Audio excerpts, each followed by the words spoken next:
என்ன ஒரு வேடிக்கை! ஒவ்வொரு நாளும் நீங்கள் உங்களையே ஏமாற்றிக் கொண்டிருக்கிறீர்கள்.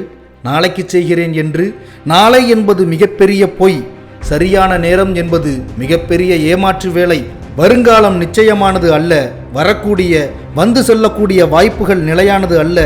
இன்று கிடைத்த ஒரு நிமிடத்தை நீங்கள் செலவழித்த ஒரு நொடியை கூட உங்களால் திருப்பி கொண்டு வர இயலாது. நீங்கள் நேரத்தை தேவையில்லாத வேலைகளிலும் பொழுதுபோக்குகளிலும் செலவழித்துக் கொண்டிருக்கும் தருணங்களில் சில மனிதர்கள் மட்டும் தங்களின் ஒட்டுமொத்த கவனத்தையும் செயல்களையும் ஒரே புள்ளியில் குவித்து வாழ்க்கையில் முன்னேறுகின்றார்கள். என்னை தவறாக நினைக்காதீர்கள். நான் உங்களை எவருடனும் ஒப்பிடவில்லை.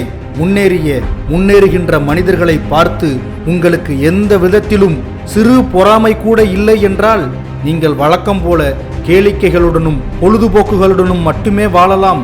யாருக்கும் எந்த பிரச்சனையும் இல்லை. என்ன, பொருளாதாரம் இருக்காது, அதனால் நிச்சயமாக நிம்மதி இருக்காது.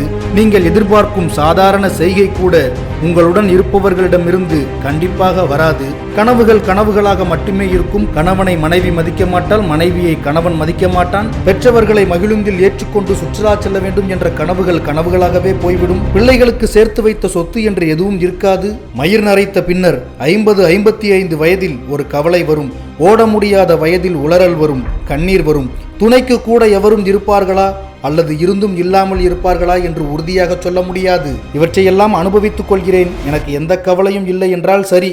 ஆனால் ஐயோ, வாழ்க்கையில் நாம் என்ன செய்ய போகிறோம், எப்படி பொருளீட்டப் போகிறோம், என்ன செய்து குடும்பத்தை காப்பாற்ற மட்டுமல்ல செல்வச் செழிப்போடு வாழ வைக்கப் போகிறோம் என்ற சிறு அச்சம் இருந்தால் எழும்புங்கள், தேடுங்கள், ஓடுங்கள், உழையுங்கள். காலம் உங்களுக்காக மட்டுமல்ல எவனுக்காகவும் காத்திருக்காது. வாழ்த்துக்கள், வணக்கம்.